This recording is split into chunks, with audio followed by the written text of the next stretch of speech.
सुरेश नाम हो का नाम हो एक जना बाला रखले राहुल सिंह नाम हो एगो गांव में एक जना बॉल रखले हलो हैं तो एक आगो बॉल चला के देलन ठीक बा ना हो के बाला रहल सो टपका के तो उ चलैला नी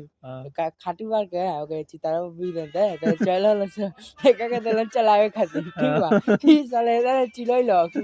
बॉल बांध टप गइल सा टायर रह गइल बांधे पर ये चले ने कॉमेडी हो गइल हमारे सब कहले बात आ गोसो ना आवेला हां ओके अच्छा टपकर है को बाबा मोरला नहीं चला कहता